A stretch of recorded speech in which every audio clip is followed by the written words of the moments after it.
So, palipat-lipat ng pila. Akala mo siguro ayun, nung akala siguro makasingit dito nung nawala sa kabila pipila na naman doon. Alam na may nakapila dito. Mga balasubas talaga porket naka 4 wheels. Porket ganito sasakyan namin. Ayun nakapila doon guys Lumipat doon. Kanina umabante dito, umatras. Ngayon naman umabante na naman doon. Di mapakali. Kasi guys, magpapagasolina na kami. Siyempre, yung galing talaga dito, yun ang pilahan namin. Hindi yung papila na papapasuba. Di ba? Tama? Ngayon yung naka-pick up na yun, umatras, pipila. Ngayon, nung may paalis sa kabila, pipila naman ulit doon. Pabalik-balik, pag ganun ganon. Oh my goodness. Alataan ng kilala dapat ipagsabonan. Hindi, makipagtalo ako doon, di mo. Kanina pati nakapila dito, wala pa yung nasa likod kanina, di ba? Ito lang inabutan natin sa yung pick up na pabante-abante. Yung nasa likod na to. Kanina pa yan, yung naka-single. O di mo na siya. Ilan ba yung naka-single kanina? Dalawa? Kasi baka hindi kasi alam nila yung paano sila pumila, kung saan sila nanggaling. Kasi tayo pumila tayo ng tamang direksyon. Hindi yung pasalungat sila. Katulad ng pick up kanina sa Lawahan. May paatras, may paabante. Ngayon nakakita nang umalis doon. Umabante na naman siya. Oh my goodness. Naghintay tayo ng pinakamatagal-tagal tapos sisingit-singit nasa tamang pilahan tayo.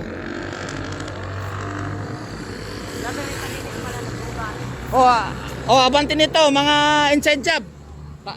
Susunod tayo sa may ano.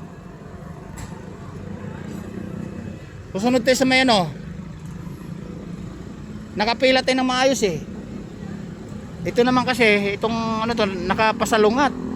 Dapat sa kabila siya pipila. Kung susundin yung rules of regulation sa pagkakakarga, mali talaga yan. Sinalungat kami. Wala sila sa tamang ayos. Dapat sa kabila sila pipila. Tagal pang umalis tayo, mayroon na 30 minutes tayo naghihintay din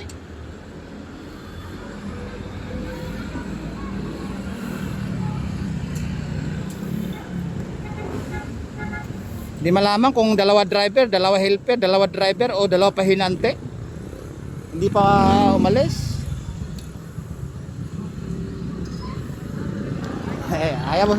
Ayaw mo siya. Akala siya. Basta nauna tayo. Hindi naman tayo may pagtalo dyan. Doon sa kabila. Maluwag. Di ka siguro naka-stand pa. Naka-stand pa yung motor.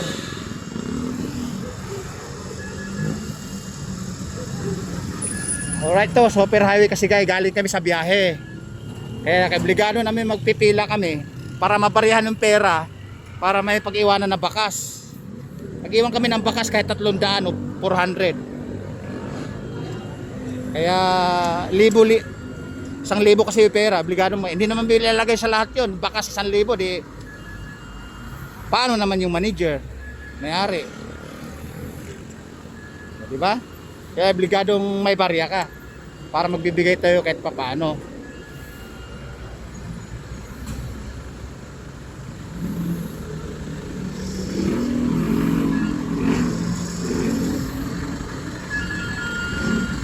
Gaya bante nyo.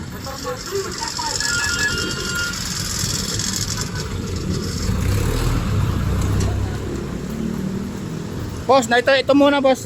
May kalahating oras na ako naghihintay Inuna ko lang itong pasalungat. Boss, naiwan yung card ko. Pwede ba yun? Kahit may sabihin ko lang pangalan?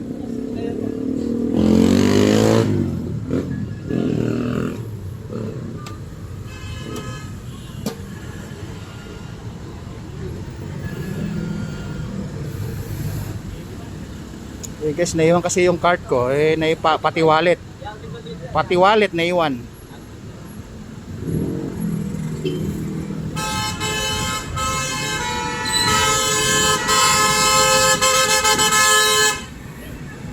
gawin na. Sige, sa inyo yan. Intersection yan, para sa inyo yan. Kanya-kanyang busina. Pag kanya-kanyang busina, kanya-kanyang yabang yon. Di ba, boss?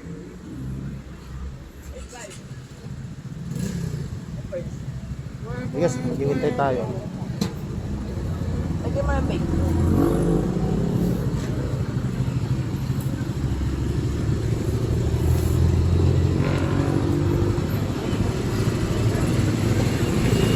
Sandaan lang, unleaded. Eh pagka kasi protect dyan ng pangalan, ano? Always protection. Sandaan lang, oh. Boss, naiwan yung card ko. Tapos ko naiwan. Oh, kahit pwede siguro sabihin yung pangalan, ano? Ay, sabihin yung puno namin. Kasi, napasok ko lang din. Oh. Pag gabi kasi, Obra kaya yun pag sinabi lang? Pag pangalan sa card? Kasi naiwan yung wallet ko kasama yung card eh. Sayang, tuwing kakarga kasi ako dito, ay, pagka naiwan yung card. Di ba? hindi siguro papasok pag walang card. Kasi ipapasok pa sa computer yon. Opo. Ah, akala ko po pwede. Sayang yung points ko. Oo. Makapag Jollibee sana McDo eh. Sayang yung points, nakakaligtaan pa. O, ayan, 1,000.